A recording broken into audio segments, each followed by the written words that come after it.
चलो दोस्तों, शुरू करते हैं मनोज कॉमिक्स की चांडाल चौकड़ी का अंत तक। अच्छी कहानी लगी दोस्तों, इसलिए आपको सुना रहा हूँ, ध्यान से सुनना। बहुत पहले की बात है। चंपापुर गांव में रामदास नाम का एक आदमी रहता था। उसके दो बेटे थे, बनवारी और मुरारी। गांव में उसकी एक छोटी सी दुकान थी। उसकी दुकान में लोगों की दिनचर्या के प्रयोग में आने वाला प्रत्येक सामान मिलता था। दुकान पर रामदास का बड़ा बेटा बनवारी उसका हाथ बटाता था। चूंकि गांव में उसकी अकेली दुकान थी, इसलिए उसकी दुकान खूब चलती थी। बनवारी चालाक व हर समय चाक चौबंद रहने वाला था, जबकि मुरारी सीधा साधा था। भगवान, तूने मुरारी को भी बनवारी की तरह चालाक व चतुर क्यों नहीं बनाया? बनवारी की पत्नी रम्या मुरारी को हर समय घर के काम काज में लगाए रखती। आहा, मुरारी के रूप में मुझे तो मुफ्त का नौकर मिला हुआ है। भगवान, मुरारी जैसा मूर्ख देवर तू हर स्त्री को दे। दुकान के काम से उसे कोई लेना देना नहीं था। इसी प्रकार उस परिवार का जीवन गुजर रहा था। एक रात्रि को, रम्या, बहुत चालाक हो तुम तो। बेचारे मुरारी को सारा दिन घर के कामों में जोते रखती हो। तुम भी क्या कम चालाक हो जी। मुरारी को इस डर से दुकान के पास भी नहीं फटकने देते कि कहीं वह दुकानदारी करना न जान जाए। रम्या, यही तो मैं चाहता हूँ। अरे पिताजी की जिंदगी कितने दिन है, आज मरे कल दूसरा दिन। पिताजी की आंखें मूंदते ही मैं घर दुकान सभी पर अपना कब्जा जमा लूंगा। मुरारी को जब दुकान के हिसाब के बारे में क्या ख गए कुछ मालूम ही नहीं होगा, तो वह पिताजी के बाद मेरे सामने कैसे मुंह खोलेगा? मैं तो बस पिताजी के मरने की बाट देख रहा हूँ। जल्दी से पिताजी मरे तो मैं घर दुकान में सारी संपत्ति पर अपना कब्जा करूँ। तो क्या तुम मुरारी लाला को कुछ भी नहीं दोगे जी? नहीं, एक फूटी कौड़ी भी नहीं। मुरारी मूर्ख है। वह भला धन दौलत की क्या सार संभाल जाने। इस घर की हर चीज़ पर मेरा हक है। रम्या और मैं जैसे भी हो यह हक लेकर रहूँगा। ओ, तब तो मैं इस घर की मालकिन बन जाऊंगी जी। मुझे कोई रोकने टोकने वाला नहीं रहेगा। इसमें क्या शक है रम्या, तुम घर की मालकिन होगी और मैं घर का मालिक। हाँ हाँ, वह दिन कितना शुभ होगा जी। भगवान जल्दी से वह दिन ला ला क्यों नहीं देता? रम्या के साथ साथ बनवारी भी ठट्ठा कर हंस पड़ा।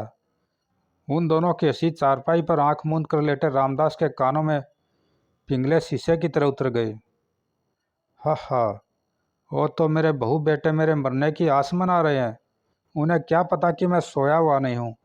मैंने इनकी जहर बूझी एक एक बात सुन ली है। ओ मेरे बहू बेटे के मेरे व मुरारी के बारे में ऐसे विचार हैं। उसका मन बुरी तरह करा उठा।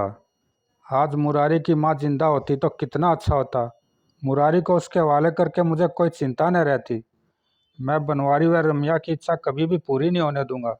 मैं अपने जीते जी अपने माल मकान दुकान सभी का बराबर बराबर बंटवारा कर जाऊंगा।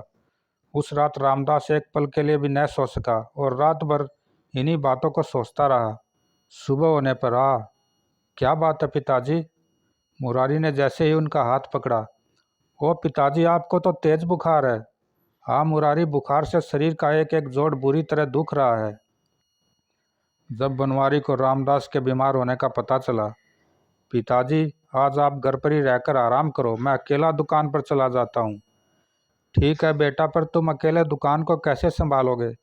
मुरारी को साथ ले जाओ, वह तुम्हारा हाथ बटाएगा।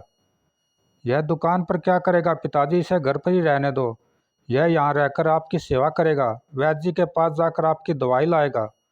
इतना कह तैयार हो बनवारी अकेला ही दुकान पर चला गया। बनवारी, तू मुरारी को दुकान पर नहीं ले जाना चाहता, इस बात को मैं अच्छी तरह जानता हूँ। मुरारी से मेरी सेवा करवाने का तो सिर्फ बहाना है। आज पहला मौका था जब बनवारी दुकान पर अकेला था। मौका अच्छा है, आज पिताजी भी दुकान पर नहीं है। क्यों न गले में से कुछ धन निकाल लूँ। यह सोच बनवारी ने गले में से बहुत सा धन निकाल कर अपनी जेब के हवाले कर लिया। इधर मुरारी रामदास के लिए वैद्य जी से दवाई लेकर आया। लो पिताजी, यह पुड़िया खा लो। वैद्य की दवाई खाने से भी रामदास का बुखार नहीं उतरा, अपितु सांझ होते होते उसका बुखार और तेज हो गया। रात को जब बनवारी दुकान बंद करके घर आया, वो पिताजी की हालत तो बहुत खराब है। उसने तुरंत ही मुरारी से कहा, मुरारी जा जल्दी से वैद्य जी को बुला ला। अच्छा भैया। उसके जाने के बाद बुखार में बेसुध पड़ा रामदास बड़बड़ाया, नहीं, मैं ऐसा नहीं होने दूंगा। मैं बनवारी रमैया की इच्छा कभी पूरी नहीं होने दूंगा। मैं मुरारी को उनके भरोसे नहीं छोड़ जाऊंगा। अपने जीते जी मैं अपने माल दुकान सभी का बराबर बराबर बंटवारा कर जाऊंगा। उसकी बड़बड़ाहट सुनकर बनवारी व रमैया चौंके। मुझे तो लगता है पिताजी ने कल रात को हमारी बातचीत सुन ली थी। मुझे भी ऐसा ही लगता है, तभी तो वे बुखार में बेसुध पड़े भी उसी बात को कह रहे हैं। तब क्या होगा जी, बुखार से ठीक होने पर तो पिताजी निश्चय ही बराबर बराबर बंटवारा कर देंगे, इसमें क्या शक है। कुछ उपाय सोचो जी, वरना आधा माल व आधी दुकान मुरारी को मिल जाएगी।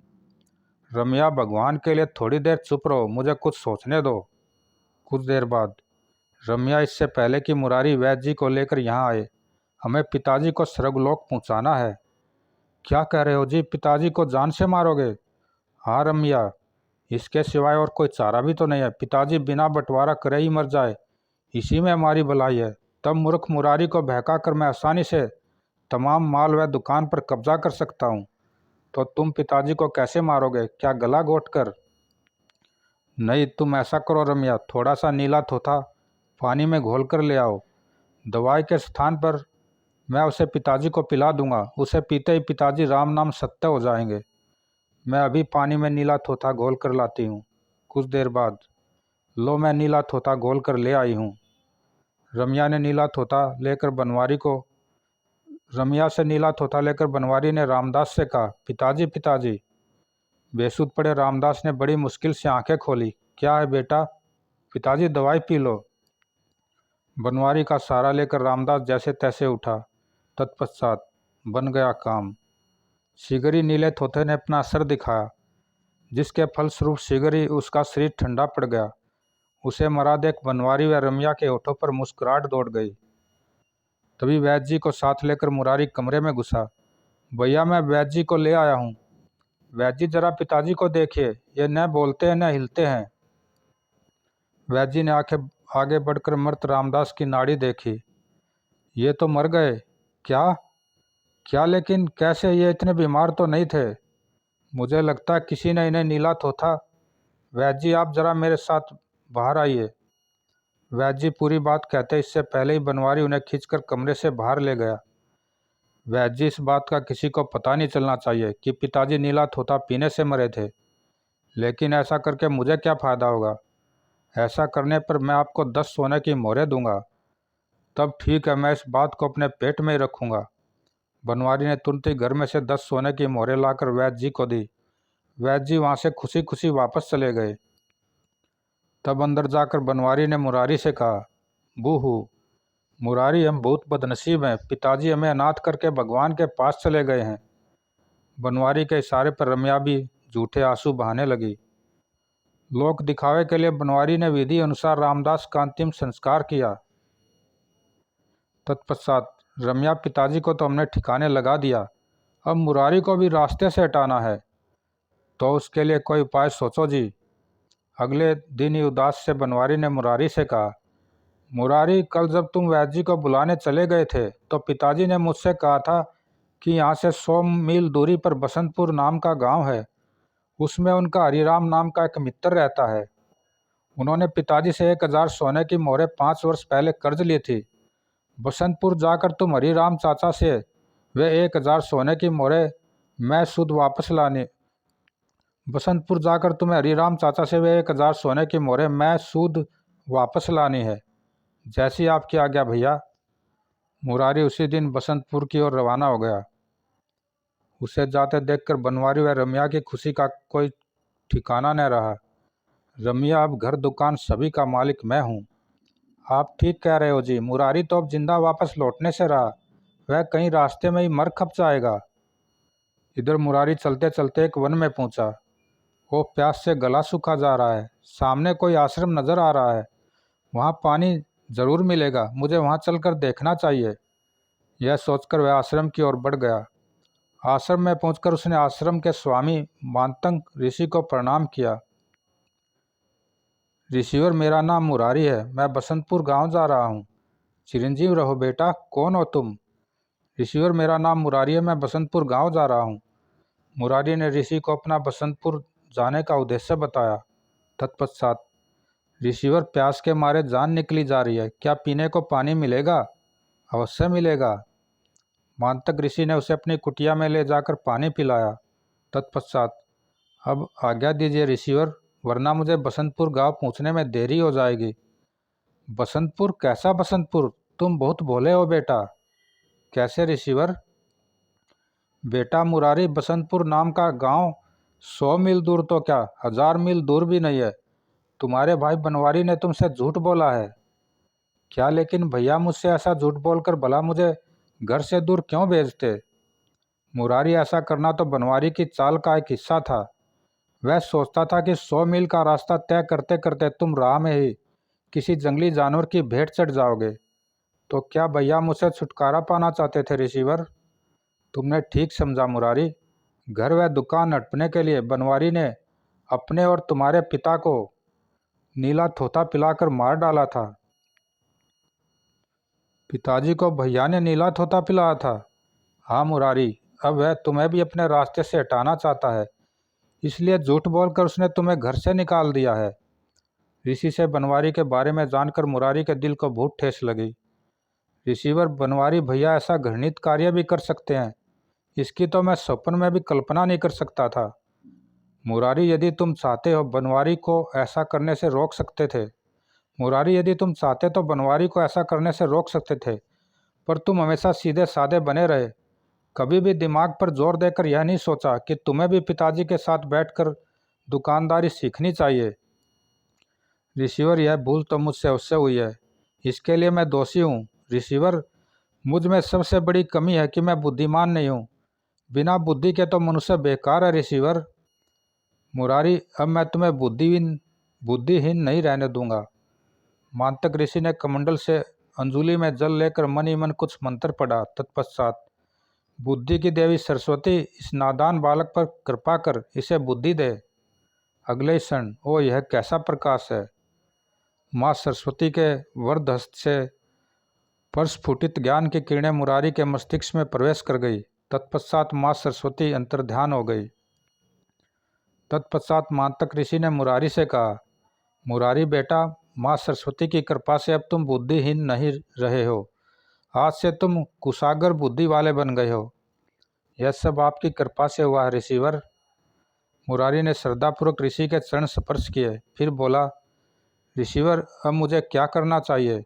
आगे जाऊं या वापस घर लौट जाऊं? मेरी तो कुछ समझ में नहीं आ रहा है। मुरारी, हिम्मत न हारो, साहस रखो। साहस और मेहनत से मनुष्य सब कुछ पा सकता है। वह कैसे ऋषिवर?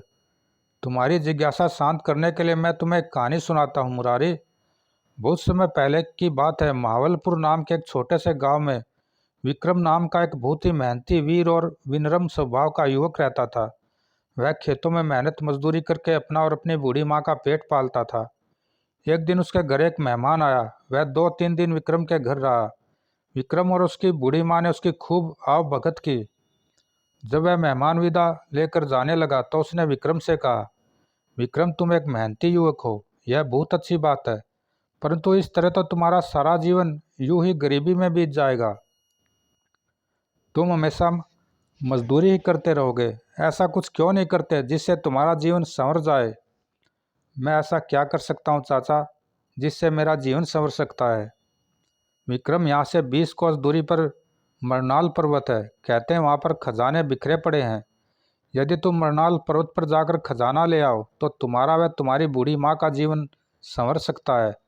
पर मरनाल पर्वत पर जाकर खजाना ढूंढना और लाना आसान काम नहीं है। यह सुनकर विक्रम की बूढ़ी माँ ने स्नेह से विक्रम के सिर पर हाथ फेरते हुए कहा, अगर मरनाल पर्वत पर खजाने बिखरे पड़े हैं तो मेरा विक्रम अवश्य ही वहाँ से खजाने को ला सकता है, क्योंकि मेरा बेटा सचमुच ही बहुत बहादुर, मेहनती व बुद्धिमान है।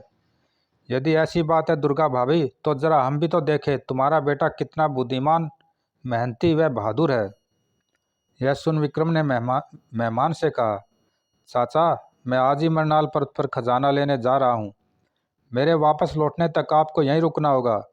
मेरे वापस लौटने पर आपको स्वयं ही पता चल जाएगा कि मुझ में क्या क्या खूबी हैं। ठीक है, मुझे तुम्हारी बात मंजूर है। तब माँ और मेहमान से विदा ले विक्रम उसी समय मरनाल पर्वत की ओर चल दिया। भगवान मेरे बेटे की रक्षा करना।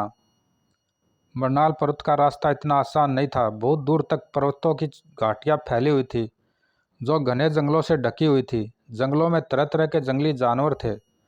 कदम कदम पर खतरा था। खतरों से बचता विक्रम आगे बढ़ता चला गया और जब विक्रम एक घाटी से गुजर रहा था तो अचानक उसकी दृष्टि नीचे खाई में गई। वो जंगली मधुमक्खियों के शहद का छत्ता। वह सोचने लगा, आजकल जंगली मधुमक्खियों का शहद तो सोने के भाव हो रहा है। यदि मैं इन छत्तों से शहद निकाल लूं तो बहुत धन कमा सकता हूं। यह सोचकर वह नीचे खाई में उतरने लगा। खाई में उतरना इतना आसान न था। रास्ता बहुत पथरीला और खतरनाक था। जगह जगह कटीले पेड़ भी थे, परंतु विक्रम उन खतरों की परवाह न करते हुए साहस से खाई में उतरता चला गया। उसके शरीर में कई जगह कांटे चुभे और घाव उभर आए। वह कई बार फिसलता फिसलता बचा, परंतु अंत में मधुमक्खियों के छत्तों तक पहुंच ही गया। फिर दो पत्थरों को घिसकर उसने आग उत्पन्न की। उस आग से टहनी पर चादर के टुकड़े को लपेटकर उसे जलाया। आग और धुएं से घबराकर मधुमक्खियां भाग गई। एक दो ने विक्रम को काटा भी, परंतु उसने परवाह नहीं की। उसने छत्ते से सारा शहद एक डिब्बे में निकाल लिया और खाई से निकलकर ऊपर आ गया। वह और आगे बढ़ा तो उसे एक खाई और दिखाई दी। अरे, इस खाई में तो चंदन का एक पेड़ है। चंदन तो सोने के भाव बिकता है। क्यों न इस पेड़ से थोड़ा सा चंदन तोड़ लिया जाए। यह सोच विक्रम खाई की ओर चल दिया। वह भी बहुत दुर्गम खाई थी। सारे खतरों का मुकाबला करता हुआ खाई में उतरकर विक्रम चंदन के पेड़ के पास पहुंच ही गया और उसने पेड़ से चंदन की लकड़ियां तोड़नी शुरू कर दी। जब चंदन की बहुत सी लकड़ियां उसने जमा कर ली तो वह उन लकड़ियों का गट्ठर बांधकर उसे सिर पर रख खाई से ऊपर आने लगा। अब वह खुश था। उसके पास बहुमूल्य शहद और चंदन की लकड़ियां थी। अभी तो खजाना मिलना बाकी है।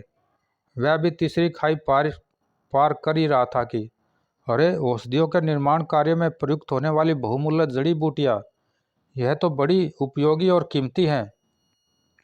खाई में उतरकर वह जड़ी बूटियों के पास आया। उसने ढेर सारी जड़ी बूटियां तोड़ी और उसे पोटली में बांधकर ऊपर आया। ऊपर पहुंचकर, अब मुझे खजाना ढूंढने की भला क्या जरूरत है। मुझे मरनाल पर्वत पर आकर बहुत कुछ मिल गया है। जो चीज़ें मुझे यहाँ आकर मिली हैं उन्हें बेचकर मैं बहुत सा धन कमा सकता हूँ। अतः विक्रम वहीं से घर वापस लौट पड़ा।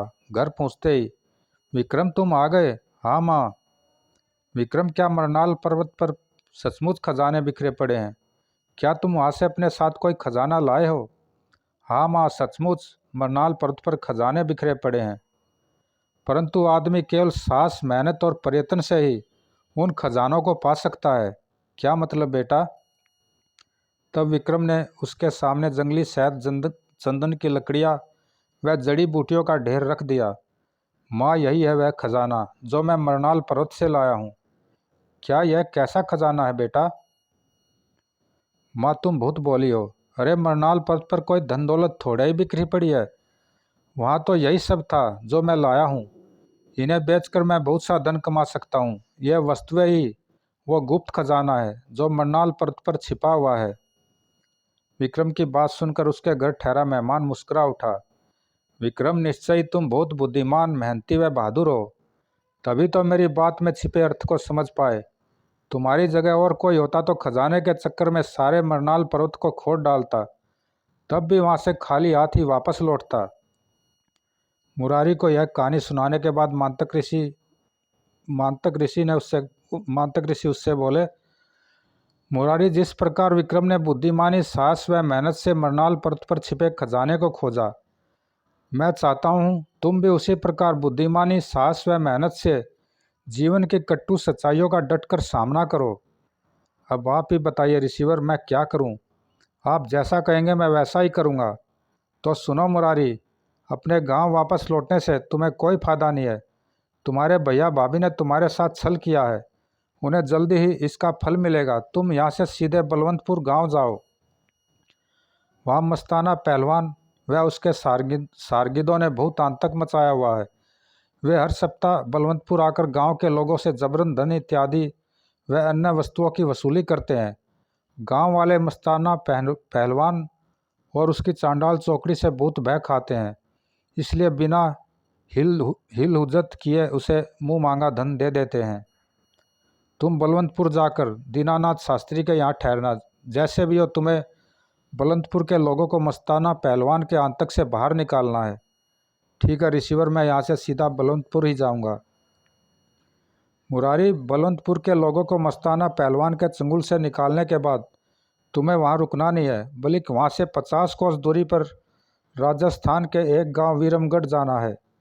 मुझे क्यों जाना है रिसीवर? मुरारी, वहाँ जाकर तुम्हारी किस्मत के बंद द्वार खुलेंगे।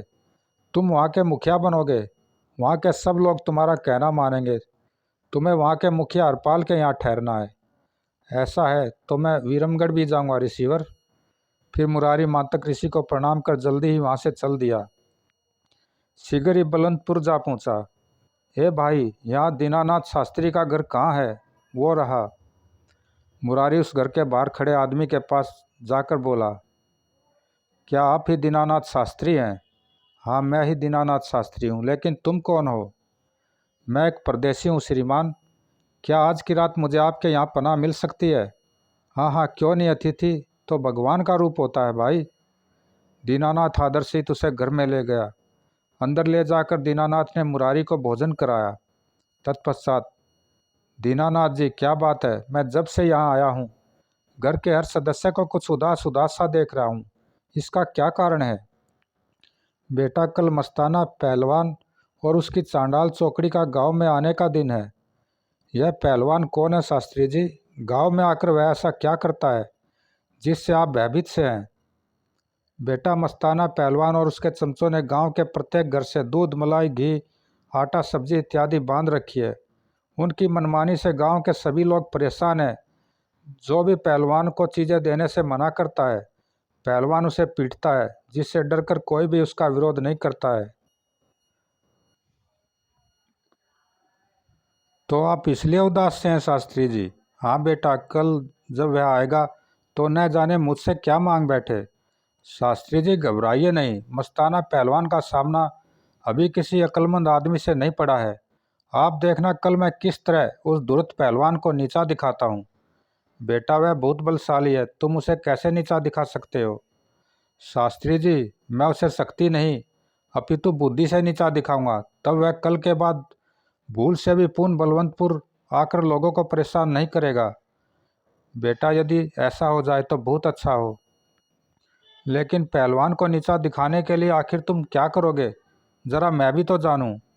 तब मुरारी ने आँख मूंद कर देवी सरस्वती का स्मरण किया। माँ सरस्वती, मेरी रक्षा कर, मुझे कोई ऐसा उपाय सुझा जिससे मैं कल मस्ताना पहलवान को नीचा दिखा सकूं। यह प्रार्थना करके उसने आंखें खोली तो उसकी दृष्टि आंगन में लगे बबूल के छोटे से पेड़ पर जा पड़ी। बन गया काम। तत्काल ही दीनानाथ शास्त्री से बोला, शास्त्री जी, क्या एक आरी और हथौड़ा मिल सकता है? हाँ हाँ, तुम आरी और हथौड़े का क्या करोगे?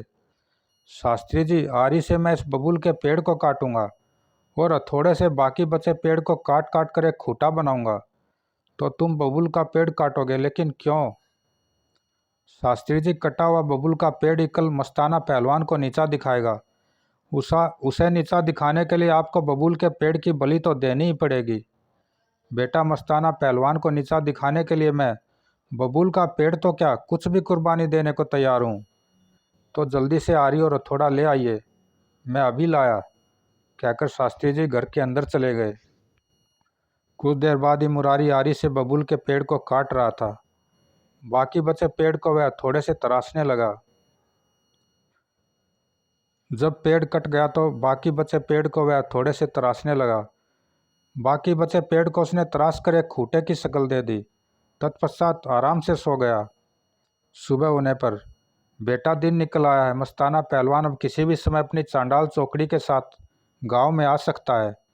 तो घबराने की क्या बात है शास्त्री जी? उस खूंटे के चारों ओर गोबर से लीप कर खूंटे से गाय को बांध दो। यह खूंटा ही आज पहलवान को सबके सामने नीचा दिखाएगा।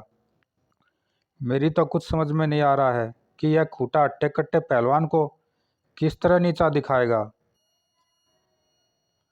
हैरत में डूबे शास्त्री जी ने अपनी पत्नी से खूंटे को चारों ओर से लिपवाया। तत्पश्चात, लो बेटा, गाय भी खूंटे से बांध दी, अब क्या करूं? बस सब आराम से बैठकर मस्ताना पहलवान के यहाँ आने की प्रतीक्षा करो। कुछ देर बाद ही मस्ताना पहलवान अपनी चांडाल चौकड़ी के साथ गांव में आ दमका। भयभीत गांव वाले उन्हें कुछ न कुछ दे रहे थे। उगाही करता मस्ताना पहलवान दीनानाथ शास्त्री के दरवाजे पर आ दमका। शास्त्री जी क्या बात है? शास्त्री जी क्या यही है मस्ताना पहलवान? हाँ बेटा, यही है वह मरदूद। शास्त्री जी ध्यान रहे, इससे वही कहना है जो कुछ देर पहले मैंने आपको समझाया है। अच्छा बेटा।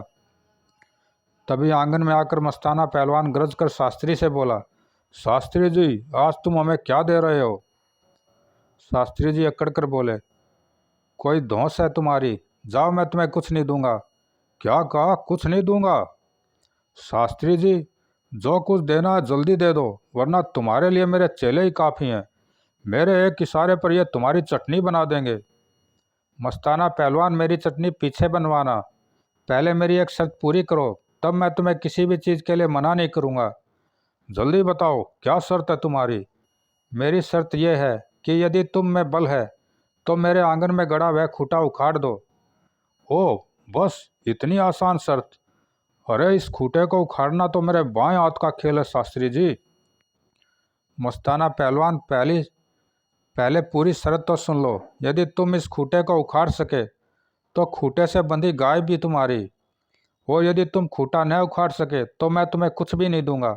हारने पर तुम्हें वचन देना होगा कि तुम उगाही करने इस गांव में फिर कभी नहीं आओगे। यह वचन तो मैं तब दूंगा जब हारूंगा। तो लगाओ जोर, देर किस बात की है? हाँ हाँ, यह भी कोई बड़ी बात है, मैं अभी खूंटा उखाड़ देता हूँ। इतना कह मस्ताना पहलवान ने एक हाथ से खूंटा पकड़ लिया और जोर लगाने लगा। उस्ताद जल्दी से खूंटा उखाड़ डालो। वह खूंटा होता तब तो मस्ताना पहलवान से उखड़ता। वह तो बबूल के पेड़ का कटा हुआ तना था जिसकी जड़ जमीन के भूत अंदर तक थी। इस बार उसने दोनों हाथों से खूंटे को पकड़ लिया और जोर लगाने लगा। है यह कैसा खूंटा है जो जोर लगाने पर भी नहीं उखड़ रहा है? लेकिन फिर भी किसी तरह खूंटा नहीं उखाड़ सका। यह देख उसे पसीना आ गया। तब उसके साथ खूंटा उखाड़ने में उसके चेले भी लग गए, किंतु सब मिलकर भी खूंटा नहीं उखाड़ सके। यह देखकर, पहलवान अपने इसी बल पर तुम्हें इतना घमंड था, जरा सा खूंटा भी नहीं उखाड़ सके, लानत है तुम पर। यह फटकार सुनकर हारे हुए पहलवान व उसके साथी चेलों के मुंह लटक गए। यह देखकर, पहलवान तुम शर्त हार गए हो, क्या इस बात को स्वीकार करते हो? हाँ शास्त्री जी, यह खूंटा मुझसे नहीं उखड़ेगा। तो वादा करो आज के बाद कभी जबरन वसूली करने इस गांव में नहीं आओगे। मैं वादा करता हूँ शास्त्री जी। यह कह लज्जित सा मस्ताना पहलवान अपने चेलों के साथ वहां से वापस चला गया। यह देखकर, शास्त्री जी आज तो तुमने कमाल कर दिया, कितनी आसानी से मस्ताना पहलवान को नीचा दिखा दिया। सचमुच शास्त्री जी ने तो कमाल ही कर दिया। शास्त्री जी मुस्कुराकर गांव वालों से बोले, भाइयों यह सब मेरा नहीं अपितु मुरारी की बुद्धि का कमाल है। इसकी बुद्धिमानी के कारण ही हम हमेशा के लिए पहलवान की मनमानी से बच पाए हैं। ओ तो यह इस युवक की बुद्धिमानी का कमाल है। गांव वाले खुश होकर मुरारी का आभार प्रकट करने लगे। अब मुझे इन लोगों से विदा लेकर विरमगढ़ गांव को रवाना हो जाना चाहिए। कुछ देर बाद ही वह गांव वालों व शास्त्री जी से विदा ले वहाँ से चल दिया। मैं विरमगढ़ का मुखिया कैसे बनूंगा, कुछ समझ नहीं आ रहा है। कई दिनों का लंबा सफर तय करके वह आखिर विरमगढ़ जा ही पहुंचा। लोगों से मुखिया हरपाल के घर का पता पूछता हुआ अंत में मुरारी उसके घर जा पहुंचा। मुखिया जी मैं एक परदेशी हूँ, क्या आज की रात आपके यहाँ बसेरा कर सकता हूँ? क्यों नहीं बेटा, इसे अपना ही घर समझो। भोजन खा पी कर जब मुरारी निपटा तो रात हो चुकी थी। मुखिया हरपाल ने उसकी चारपाई हवेली के चबूतरे पर बिछा दी थी। बेटा रात हो गई है, अब तुम आराम करो। जी मुखिया जी। मुरारी चारपाई पर लेटकर सोने का प्रयत्न करने लगा, लेकिन नई जगह थी इसलिए लाख कोशिश करने पर भी उसे नींद न आ सकी। तभी, हे भगवान मैं भी कितना नादान हूँ जो इतनी कड़ी प्रतिज्ञा कर बैठा। क्या इस दुनिया में ऐसा एक भी बुद्धिमान नहीं है जो मेरी प्रतिज्ञा पूरी कर सके? भगवान मेरी पुकार सुन। यह सुनकर चारपाई पर लेटा मुरारी चौंका। यह आवाज़ तो मुखिया हरपाल की है। उन्होंने ऐसी कौन सी कठिन प्रतिज्ञा की है? सुबह होने पर मैं मुखिया जी से इस विषय में पूछताछ करूंगा। सुबह होने पर, क्षमा करें मुखिया जी, कल रात जब आप भगवान से प्रार्थना कर रहे थे तो मैंने आपकी प्रार्थना सुनी थी। आपने कैसी प्रतिज्ञा कर रखी है? मुखिया जी, क्या मुझे अपनी प्रतिज्ञा के विषय में कुछ बताएंगे? बेटा, मैं इस गांव का मुखिया हूँ। मेरी बुद्धिमानी का लोहा आसपास के सभी गांव वाले मानते हैं।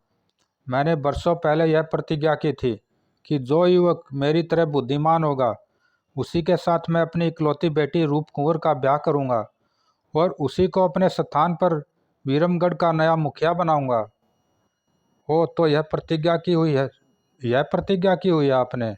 हाँ बेटा, मुझे खेद है कि आज तक कोई भी युवक मेरी कसौटी पर खरा नहीं उतरा है और मेरी बेटी रूप कुंवर दिनों दिन जवान होती जा रही है। अच्छा मुखिया जी, एक बात बताओ, तुम युवकों की बुद्धिमानी की परख किस प्रकार करते हो? बेटा, हर दिन आसपास के गांव वाले मेरे पास अपने झगड़े लेकर आते हैं। मैं जो भी फैसला उनके झगड़ों का करता हूँ उसे वे सहर्ष मान लेते हैं।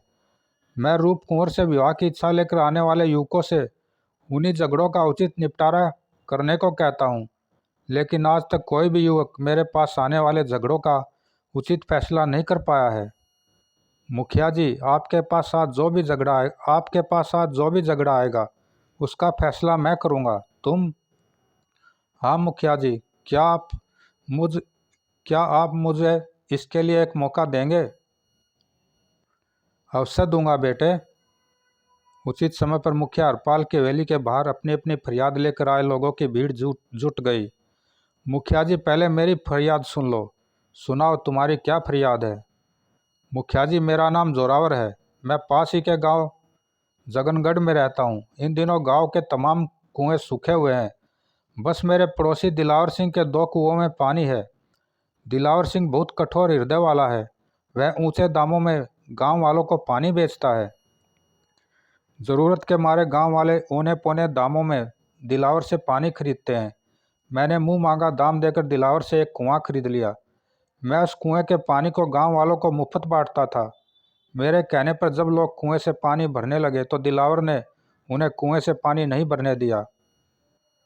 अब मुखिया ने जोरावर सिंह की बगल में खड़े दिलावर से पूछा, दिलावर सिंह, क्या यह सच है? हाँ मुखिया जी।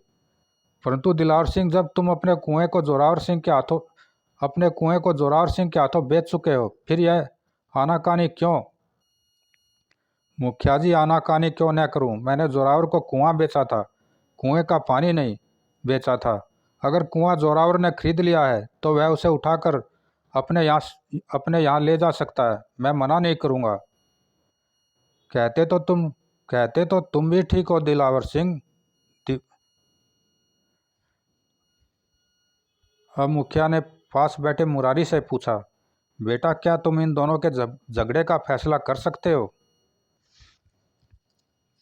क्यों नहीं मुखिया जी। मुरारी ने तुरंत आंखें मूंद कर माँ सरस्वती से प्रार्थना की, माँ सरस्वती, मेरी लाज रख। मुझे कोई ऐसा उपाय सुझा जिससे मैं झगड़े का उचित फैसला कर सकूं। अगले पल मुरारी के मस्तिष्क में झगड़े का उचित हल आ गया। उसने तत्काल आंखें खोलकर जोरावर सिंह से कहा, दिलावर सिंह जी ठीक कहते हैं, इन्होंने तुम्हारे हाथों कुआं बेचा है, कुएं का पानी नहीं बेचा है। पानी दिलावर सिंह का ही है। यह सुनकर दिलावर खुश हो गया। दूसरी ओर जोरावर ने दुख से सिर झुका लिया। तभी मुरारी ने आगे कहा, पर क्योंकि दिलावर सिंह अपना कुआं बेच चुके हैं, इसलिए उन्हें कोई अधिकार नहीं है कि अपना पानी दूसरे के कुएं में रखे। जब तक कुएं में पानी है उस समय तक दिलावर सिंह को हर रोज़ जोरावर सिंह को कुएं में पानी रखने का किराया 1 सोने की मुहर प्रतिदिन देनी होगी। नहीं देंगे तो इन्हें सजा दी जाएगी। फैसला सुनते दिलावर सिंह के होठों पर आई मुस्कुराहट उड़न छू हो गई। वह घबरा कर बोला, मुखिया जी दया करो, कुआं खाली करना तो असंभव है। मैं वास्तव में गांव वालों का अपराधी हूँ। लालच ने मुझे अंधा बना दिया था। मैं जोरावर को कुएं की कीमत लौटा दूंगा। आज से मेरे दोनों कुएं सदा सदा के लिए गांव वालों के लिए खुले रहेंगे। यह सुनकर मुखिया जी ने मुरारी की ओर देखा। मुरारी ने मुस्कुरा कर हाँ की मुद्रा में सिर हिला दिया। जोरावर ने खुश होकर मुखिया से कहा, मुखिया जी, इस युवक ने बिल्कुल ठीक फैसला किया है। इस झगड़े के बाद मुखिया जी के कहने पर मुरारी ने अन्य झगड़ों का निपटारा भी किया। जब सारे झगड़े निपट गए, मुरारी बेटा, आज मेरी प्रतिज्ञा पूरी हुई। तुम्हारे रूप में मुझे उचित दामाद मिल गया है, कहकर मुखिया ने मुरारी को सीने से लगा लिया।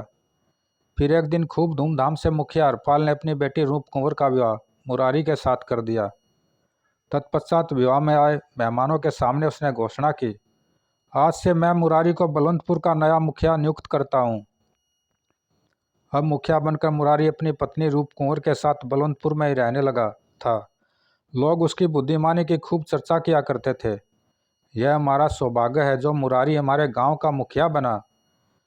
मुरारी की जीभ पर तो जैसे सरस्वती विराजती है। वह जो कहता है बिल्कुल ठीक कहता है।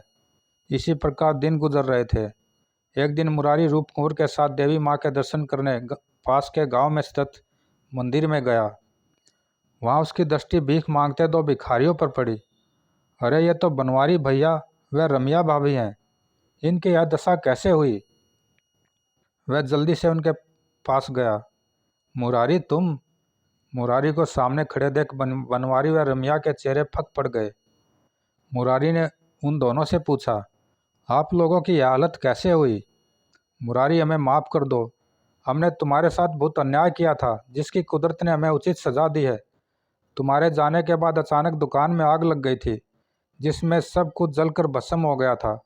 घर को चोरों ने लूट लिया था। हम दाने दाने को तरस गए थे। तब भिक्षा मांगकर जीवन यापन करने के अलावा हमारे सामने और कोई रास्ता न रहा था। यह सुन मुरारी ने विनयपूर्वक बनवारी व रमिया से कहा, आप लोग मेरे साथ चलो। कहाँ? अब आप मेरे साथ रहना। नहीं, हम इस काबिल नहीं है, हमें क्षमा कर दो। दोनों मुरारी के पैरों में गिर पड़े। अरे, यह आप दोनों क्या कर रहे हैं? आप मेरे बड़े हैं। आपका सम्मान करना मेरा धर्म है। मेरे पांव छूकर मुझे नरक में न घसीटो। मुरारी बनवारी व रमिया को अपने साथ ले आया। बनवारी व रमिया उसी के पास रहने लगे। समय की ठोकरों ने बनवारी व रमिया को बिल्कुल बदल दिया था। रूप कुंवर भी अपने जेठानी की खूब सेवा करती थी। समाप्त दोस्तों, बहुत ही अच्छी कहानी थी। ज़रूर लाइक सब्सक्राइब करना, कमेंट में बताना कैसी लगी। धन्यवाद दोस्तों।